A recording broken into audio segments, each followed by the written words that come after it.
The weight of a crown is not measured in gold or jewels, but in the silence it requires to bear it. Think of Marcus Aurelius, the philosopher king. He stood at the absolute zenith of human power.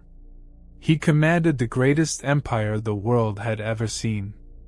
A word from his lips could level entire cities, end bloodlines, and rewrite history. Yet, his private writings, the Meditations, are not filled with the arrogance of conquerors. They are filled with desperate, silent internal struggle. For almost 2 decades, Marcus faced relentless suffering in absolute silence. The Antonine Plague ravaged his empire, wiping out millions of his people. War raged on the cold, unforgiving Danubian frontier. His own generals plotted against him. His closest allies betrayed him.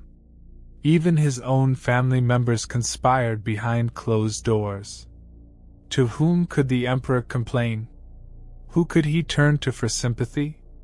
No one. A leader cannot panic. A leader cannot show despair. When the world is burning, the leader must be the mountain against which the flames extinguish themselves. Most men crumble under the slightest pressure. A delayed train, a rude comment, a minor financial setback, these trivialities are enough to destroy their peace of mind. They lash out. They complain. They seek validation and pity from anyone who will listen. They broadcast their weakness to the universe, hoping someone will carry their burden for them. But true power is silent. True power is understanding that your struggles are yours alone.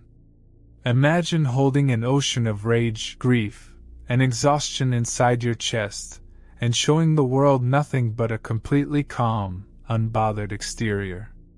This is what Marcus Aurelius did every single day.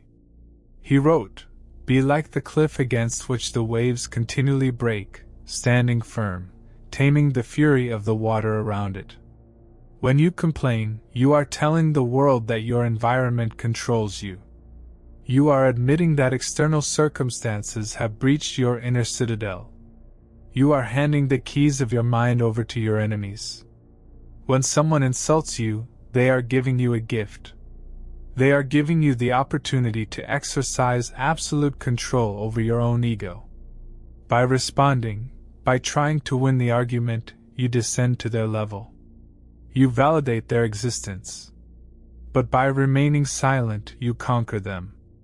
There is nothing more terrifying to an opponent than a man who absorbs their best attacks without blinking. Silence starves the fire. Understand this: nobody cares about your problems. The world is too busy fighting its own battles to truly care about yours. Complaining is not only a sign of weakness, it is a waste of vital energy. That energy could be used to build, to conquer, to master your craft. Suffering in silence is not about suppressing your emotions until you explode. It is about alchemy. It is about taking the pain, the betrayal, and the hardship, and quietly forging it into an unbreakable will.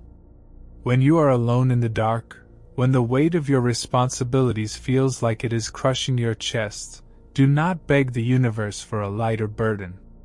Beg for broader shoulders. This applies to every aspect of your life. If you are building a business and failing, stay silent and work harder.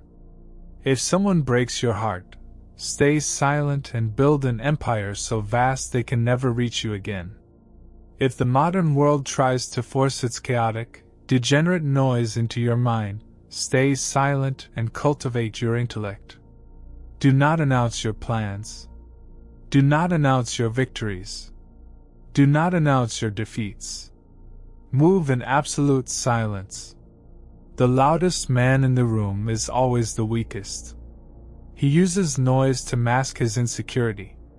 The truly dangerous man is the one who sits quietly in the corner, observing everything, revealing nothing. In a world addicted to attention, silence is the ultimate act of rebellion. The Stoics believe that you have power over your mind, not outside events. The moment you realize this, you find peace. He suffered in silence, so that his empire could stand. What are you willing to suffer in silence for? What is your empire? The next time you feel the urge to complain, to lash out, or to seek pity, bite your tongue. Swallow the words. Let the pain burn inside you, and use that heat to forge a stronger version of yourself. The crown is heavy, but you were born to wear it. Stay silent. Stay strong. And conquer.